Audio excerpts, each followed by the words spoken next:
Hello दोस्तों, जब भी गवर्नमेंट कोई नई पॉलिसी का इम्प्लीमेंटेशन करती है तो शेयर मार्केट उसके बेनिफिट और उसको डिसएडवांटेज को देखते हुए अपना व्यू ज़रूर रखता है। जी हाँ दोस्तों, तो आज हम द हिंदू में प्रकाशित एक ऐसे ही आर्टिकल को लेकर शेयर मार्केट अपना क्या व्यू बनाएगा उसके बारे में डिस्कस करेंगे। रिसेंटली गवर्नमेंट एक नई पॉलिसी लॉन्च करने जा रहा है जिसका नाम है राइट टू रिपेयर। तो आइए जानते हैं क्या है राइट टू रिपेयर। देखिए, राइट टू रिपेयर के ड्राफ्ट को बनाने के लिए डिपार्टमेंट ऑफ कंज्यूमर अफेयर्स ने ऑलरेडी एक कमेटी का गठन कर दिया है। तो राइट टू रिपेयर एक्चुअली है क्या?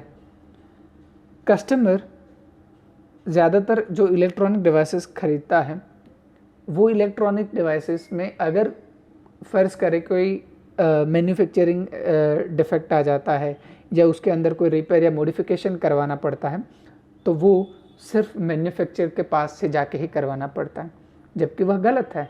आपने उस प्रोडक्ट को ख़रीदने के लिए पैसे दिए हैं तो फिर वो प्रोडक्ट आपकी हो गई और अब आप इस प्रोडक्ट के अंदर रिपेयर या मॉडिफिकेशन अपने हिसाब से करवा सकते हैं। इसके तहत मैन्युफैक्चर जो प्रोडक्ट की जानकारी है वो उसको कस्टमर को शेयर करना पड़ेगा और कस्टमर उस प्रोडक्ट को खुद या किसी और से रिपेयर करवा सकेगा। अभी अगर एक एग्जांपल से समझाऊँ तो आपने मान लो कि आईफोन का फ़ोन ख़रीदा है।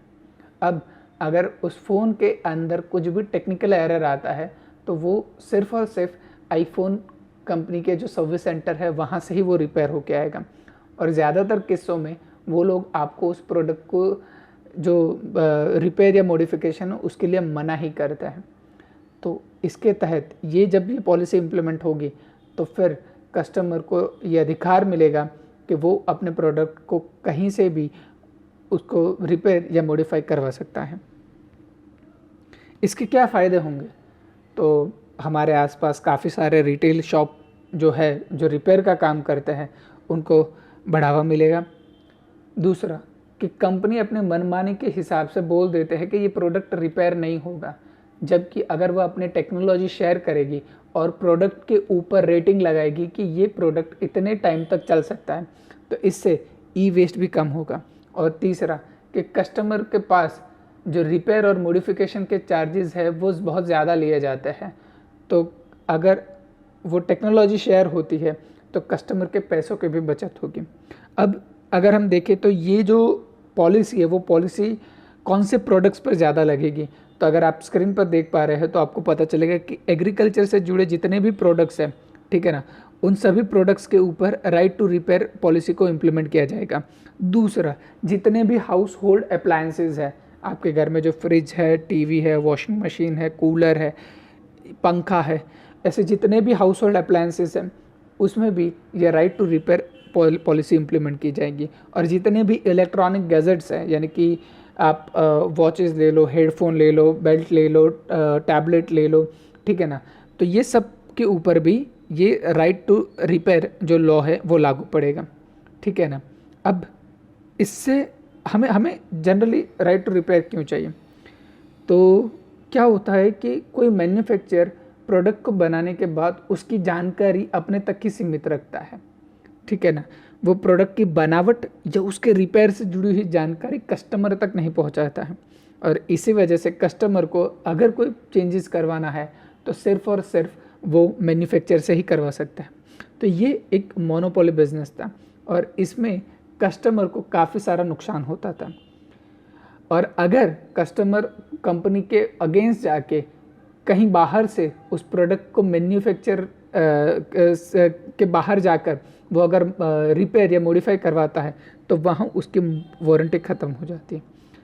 उसके साथ ही जो कंपनी है वो प्रोडक्ट को सही करने के जो मैनुअल्स है वो मैनुअल्स प्रिंटिंग करवाना, उसको बांटना और कस्टमर तक उसकी इन्फॉर्मेशन देना, ये सब वो बंद करते थे। तो इसी सब प्रॉब्लम्स को देखते हुए जो गवर्नमेंट है उन्होंने ये राइट टू रिपेयर एक्ट लागू किया है। अब देखिए, जो मैं कहना चाहता हूँ इसके साथ कि इसके साथ जितने भी कंज्यूमर ड्यूरेबल प्रोडक्ट बनाने वाली कंपनीज़ हैं, अब पंखा, एसी, ठीक है ना, वॉशिंग मशीन, कूलर्स, कोई सा भी इलेक्ट्रॉनिक गैजेट ले लो, ये बनाने वाली कंपनीज़ है, उन कंपनीज़ को के शेयर के प्राइस में हमको कमी दिखाई देगी। तो शेयर मार्केट इस चीज़ को नेगेटिवली लेगा और इन सभी के प्राइस में कटौती होगी। क्यों? क्योंकि इनको टेक्नोलॉजी शेयर करनी पड़ रही है, अभी उनका मोनोपोली थोड़ा कम होगा, है ना, और कस्टमर ज़्यादा अवेयर होगा और ये कस्टमर के बेनिफिट में है। तो जब भी ये कस्टमर के बेनिफिट में रहता है तो सभी जितने भी ऐसे कंपनीज़ हैं, बजाज ले लो, एलजी ले लो, ठीक है ना, या फिर वर्लपूल ले लो, सिम्फनी ले लो, डिक्सन टेक्नोलॉजी ले लो, एम्बर ले लो, तो ये सब कंपनीज़ के शेयर के अंदर गिरावट होने की संभावना है। That's all, thank you very much.